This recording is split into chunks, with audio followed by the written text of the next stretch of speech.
মনোবীক্ষণ polyclinic, চিকিৎসার জগতে এক দশক। এখন এখানে সব বিষয়ে ডাক্তারবাবু একসাথে তলায়। ফোন করুন 7477999515 এই নম্বরে।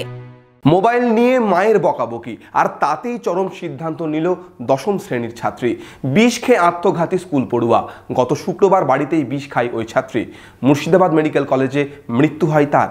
Laptop, desktop, CCTV, printer, AC, HP, Dell, Canon, CP plus, Hikvision ইত্যাদির authorised dealer Delta computer, Khagra, Baharampur. আমাদের এইচপি শোরুম এখন রানীবাগানেও। মেয়ে মোবাইল দেখছিল, মা মোবাইল রেখে পড়ার জন্য বকাবকি করায় চরম সিদ্ধান্ত নিল মেয়ে। বড়োয়ায় বিষ খেয়ে আত্মঘাতী এক ছাত্রী। জানা যায় বড়োয়া থানার কয়থা এলাকার বাসিন্দা দশম শ্রেণীর ছাত্রী পূর্ণিমা খাতুন। গত শুক্রবার সন্ধ্যায় তার মা ফোন দেখার সময় বকাবকি করে। এর কিছুক্ষণ পরই বাড়িতে সে বিষ খায় বলে পরিবারের দাবি।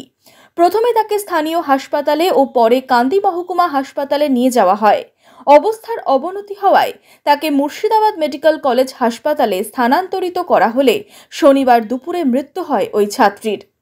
রবিবার মৃতদেহ ময়নাতদন্ত করা হয় ছাত্রীর। মোবাইলে ঘাটছিলাম, মা এখানে করেছে যে পড়াশোনা করো গা, এই তো রাগ আপনার 7 তারিখে। তারপরে বিষ খেয়েছিল। কোথায় নিয়ে গেলেন? যে ফার্স্ট নিয়ে গেছিলাম বড়ুয়া, আমাদের ওখানে লোকাল হসপিটাল, ওখান থেকে ট্রান্সফার করেছিল কান্দি এফআর করলে এখানে বহরমপুরে। এই ঘটনায় শোকের ছায়া নেমে এসেছে পরিবার জুড়ে। তবে কেন এমন ঘটনা তা নিয়ে পরামর্শ দিচ্ছেন মনোবিদরা। এই যে দুর্ভাগ্যজনক ঘটনাটা ঘটলো, এটাকে ইম্পালসিভ সুইসাইড বলে। এবং ইম্পালসিভ সুইসাইড সেই সমস্ত মানুষের মধ্যে বেশি দেখা যায় যাদের মধ্যে ইম্পালসিভিটিটা খুব বেশি হয়, অর্থাৎ হুজুগে বা হঠাৎ করে কোনো কিছু করবার প্রবণতা।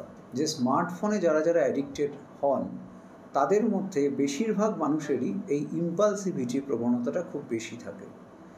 মোটামুটিভাবে প্রায় 70% মানুষ হয় খুব লোনলিনেস বা খুব ইম্পালসিভনেস, এই সমস্ত কোনো একটা কারণ তাদের থাকেই, যারা এই স্মার্টফোন অ্যাডিকশানে যারা আলটিমেটলি সাফার করেন। এখনও এই ঘটনা রুখতে অভিভাবকদের সচেতন হওয়ার পরামর্শ দিচ্ছেন মনোবিদরা।